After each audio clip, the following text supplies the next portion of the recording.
Hi ವೀಕ್ಷಕರೇ, ಭಾಗ 2. ಸುಮಾಳನ್ನು ನೋಡಿ ಯಾರಿಗೆ ಬಟ್ಟೆ ತಗೋತಿದ್ದೀರಾ ಅಂತ ಸುಮಾ ಹೇಳ್ತಾಳೆ. ನಾನೀಗ ನೀವು ಬಟ್ಟೆ ತಗೋತಿದ್ದೀರಾ, ನಾನು ಇದನ್ನು ನಂಬೇಕಾ? ನಾನು ಸಿಟಿಗೆ ಬಂದರೆ ಬಟ್ಟೆ ಬೇಕಲ್ಲ, ಅಂದರೆ ನೀವು ನನ್ನ ಜೊತೆ ಬರೋದಕ್ಕೆ ಒಪ್ಕೊಂಡಿದ್ದೀರಾ? ಹೌದು, ಸರಿ ಬನ್ನಿ ಹೋಗೋಣ. ಇಬ್ಬರು ಹೊರಡುತ್ತಾರೆ. ಅಭಿ ಹುಡುಗನ ಫ್ಯಾಮಿಲಿ ರಿಚ್ ಫ್ಯಾಮಿಲಿ ಆಗಿರುತ್ತೆ. ಅಭಿ ಅವನ ಮನೆಗೆ ಸುಮಾಳನ್ನು ಕರೆದುಕೊಂಡು ಬರುತ್ತಾನೆ. ಅವರ ಮನೆಯವರು ನೋಡಿ ಶಾಕ್ ಆಗ್ತಾರೆ. ಯಾರು ಇವಳು? ಅವಳು ನನ್ನ ಫ್ರೆಂಡ್ ತಂಗಿ, ಹಳ್ಳಿಯಿಂದ ಬಂದಿದ್ದಾಳೆ. ನನ್ನ ಫ್ರೆಂಡ್ ಹಾಸ್ಟೆಲಲ್ಲಿ ಇದ್ದಾನೆ, ಅದಕ್ಕೆ ನಾನು ಒಂದು ಮನೆ ನೋಡೋವರೆಗೂ ನಿಮ್ಮ ಮನೆಯಲ್ಲಿ ಇರಿಸ್ಕೋತೀಯಾ ಅಂತ ಕೇಳ್ದ. ಅದಕ್ಕೆ ನಾನು ಇಲ್ಲ ಅನ್ನೋಕ್ಕೆ ಆಗಲಿಲ್ಲ, ಕರ್ಕೊಂಡು ಬಂದೆ. ಅವರ ಮನೆಯಲ್ಲಿ ಅವರ ಅಜ್ಜಿದೆ ಎಲ್ಲ ನಿರ್ಧಾರ. ಅಜ್ಜಿಗೆ ಮೊಮ್ಮಗ ಅಂದರೆ ತುಂಬ ಪ್ರೀತಿ. ಅದಕ್ಕೆ ಅಭಿ ಏನೇ ಮಾಡಿದರೂ ಅಜ್ಜಿ ಸಪೋರ್ಟ್ ಇರುತ್ತೆ. ಮನೆಯಲ್ಲಿ ಎಲ್ಲರ ಒಪ್ಪಿಗೆ ತಗೊಂಡು ಸುಮಾನ ಮನೆ ಒಳಗೆ ಕರ್ಕೊಂಡು ಹೋಗ್ತಾನೆ. ಅಜ್ಜಿ ಹೇಳ್ತಾರೆ, ನಿನ್ನ ರೂಮ್ ಪಕ್ಕ ಇರೋ ರೂಮಲ್ಲಿ ಅವಳು ಇರಲಿ, ಕರ್ಕೊಂಡು ಹೋಗು ಅವಳನ್ನು. ರೂಮಿಗೆ ಕರ್ಕೊಂಡು ಹೋಗ್ತಾನೆ ಅಭಿ. ನೀವು ಸುಳ್ಳು ಹೇಳಿದ್ರಿ, ನಾನು ಫ್ರೆಂಡ್ ತಂಗಿನ, ನನಗೆ ಸುಳ್ಳು ಹೇಳೋದು ಎಲ್ಲ ಇಷ್ಟ ಆಗಲ್ಲ. ನಿಜನೇ ಹೇಳಬೇಕಿತ್ತಲ್ವಾ? ಖಂಡಿತ ಸತ್ಯ ಹೇಳ್ತೀನಿ. ಸ್ವಲ್ಪ ದಿನ ಹೋಗಲಿ, ನನಗೆ ಕೆಲಸ ಕೊಡಿಸ್ತೀನಿ ಅಂದ್ರಿ. ನಾಳೆಯಿಂದ ನಾನು ಕೆಲಸಕ್ಕೆ ಹೋಗ್ಬೋದಾ? 1 ವಾರ ಮನೆಯಲ್ಲೇ ಇರಿ.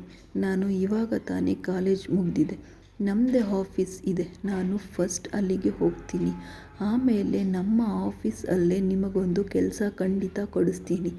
ಬೆಳಿಗ್ಗೆ ಎದ್ದು ಅಭಿ ಆಫೀಸ್ ಹೋಗಲು ರೆಡಿ ಆಗ್ತಾನೆ. ಮನೆಯಲ್ಲಿ ಎಲ್ಲರೂ ಏನು ಇವತ್ತು ಈ ರೀತಿ ರೆಡಿಯಾಗಿದೆಯಾ ಅಂತ ಕೇಳ್ತಾರೆ. ಆಗ ಅಭಿ ಹೇಳ್ತಾನೆ, ಕಾಲೇಜ್ ಮುಗೀತಲ್ಲ, ಅದಕ್ಕೆ ಆಫೀಸಿಗೆ ಹೋಗೋಣ ಅಂತ. ಅಜ್ಜಿಗೆ ಮೊಮ್ಮಗನ ನೋಡಿ ತುಂಬ ಖುಷಿ ಪಡ್ತಾರೆ. ಹೋಗಿ ಬಾ ಮೊಮ್ಮಗನೇ ಅಂತ ಹೇಳಿ ಮಗನಿಗೆ ಹೇಳ್ತಾರೆ. ನನ್ನ ಮೊಮ್ಮಗ ಆಫೀಸಿಗೆ ಬರ್ತಾನೆ, ಅವನಿಗೆ ಅಲ್ಲಿ ಸಿಗೋ ಮರ್ಯಾದೆ ಬಹುತೇಕವಾಗಿ ಇರಬೇಕು ಅಂತ ಅಜ್ಜಿ ಮಗನಿಗೆ ಹೇಳ್ತಾರೆ. ಆಯಿತು ಅಮ್ಮ ಅಂತ ಹೇಳಿ, ಬಾ ಅಭಿ ಹೋಗೋಣ. 1 ನಿಮಿಷ ಅಪ್ಪ ಬಂದೆ. ಅಭಿ ಸುಮಾಳ ರೂಮ್ಗೆ ಹೋಗಿ, ನಾನು ಆಫೀಸಿಗೆ ಹೋಗ್ತಿದ್ದೀನಿ, ನೀವು ಮನೆಯಲ್ಲೇ ಇರಿ. ಸರಿ, ನನಗೆ ಕೆಲಸ ಹುಡ್ಕೋದು ಮರಿಬೇಡಿ. ನಿಮ್ಮ ಕಷ್ಟ ನೋಡಿ ನಿಮ್ಮನ್ನು ಕರ್ಕೊಂಡು ಬಂದಿದ್ದೀನಿ ಅಂದಮೇಲೆ ಕೆಲಸ ಕೊಡಿಸ್ತೀನಿ. ಆಫೀಸಿಗೆ ಹೋಗ್ತಾರೆ. ಅಲ್ಲಿ ಇವನು ನನ್ನ ಮಗ ಅಭಿ, ಇವನು ಇನ್ಮೇಲೆ ಈ ಆಫೀಸ್ ಅಲ್ಲಿ ಎಲ್ಲ ನೋಡ್ಕೋತಾನೆ. ಇನ್ಮೇಲೆ ನೀವೇ ಏನೇ ಹೇಳ್ಬೇಕಿದ್ರು ಇವನ ಹತ್ತಿರನೇ ಬಂದು ಮಾತಾಡಿ. Okay sir. ಮಗನಿಗೆ ಅವನು ಕೂತ್ಕೊಳ್ಳೋ ಜಾಗ ತೋರಿಸಿ, ನೀನು ಈ ಸೀಟಲ್ಲಿ ಕೂತ್ಕೋ ಅಂತ ಹೇಳಿ, ನಾನು ಫ್ಯಾಕ್ಟ್ರಿಗೆ ಹೋಗ್ತೀನಿ, ನೀನು ಈ ಆಫೀಸನ್ನು ನೋಡ್ಕೊ. ಏನೇ ಡೌಟ್ ಬಂದರೂ ನನಗೆ ಫೋನ್ ಮಾಡು, ಸರಿ? ಅಪ್ಪ ಮ್ಯಾನೇಜರ್ ಕರೀತಾನೆ. ಅಭಿ, ಇಲ್ಲಿ ಲೇಡೀಸ್ ಮಾಡೋ ಕೆಲಸ ಯಾವುದಾದ್ರೂ ಖಾಲಿ ಇದೆಯಾ?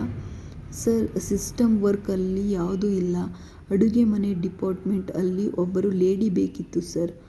ಓಕೆ, ಆ ಪೋಸ್ಟ್ಗೆ ನಾನು ಒಬ್ಬರನ್ನು ಕರ್ಕೊಂಡು ಬರ್ತೀನಿ. ಆ ಪೋಸ್ಟ್ ಅವರಿಗೆ. Okay sir. ಆಫೀಸ್ ಕೆಲಸ ಮುಗಿಸಿ ಮನೆಗೆ ಬರ್ತಾನೆ.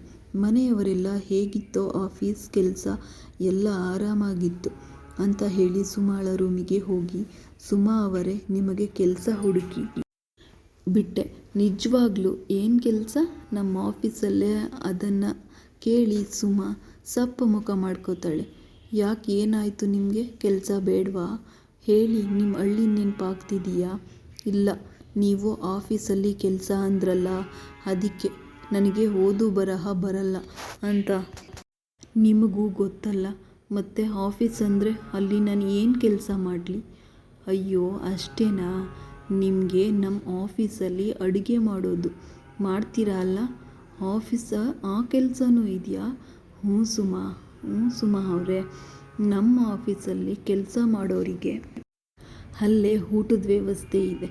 ಸರಿ, ಹಾಗಿದ್ರೆ ನಾಳೆಯಿಂದಾನೇ ಕೆಲಸಕ್ಕೆ ಬರ್ಬೋದು. ನಾಳೆನೇ ಕರ್ಕೊಂಡು ಹೋಗ್ತೀನಿ.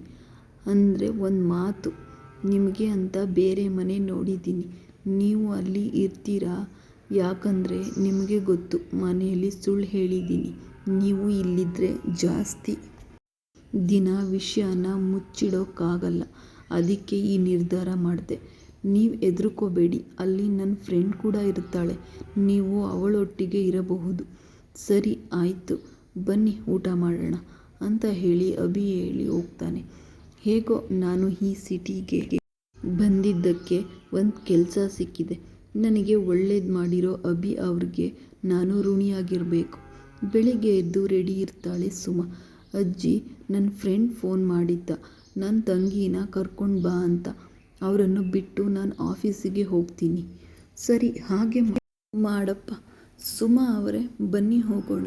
ಅವರ ಮನೆಯಲ್ಲಿ ಎಲ್ಲರಿಗೂ ಧನ್ಯವಾದ ತಿಳಿಸಿ ಹೊರಡುತ್ತಾರೆ. ಈ ಕಥೆಯ 3ನೇ ಭಾಗ ಮುಂದುವರಿಯುವುದು. ದಯವಿಟ್ಟು ಈ ಕತೆ ನಿಮ್ಗೆ ಇಷ್ಟ ಆದರೆ ಸಬ್ಸ್ಕ್ರೈಬ್ ಮಾಡ್ಕೊಳ್ಳಿ.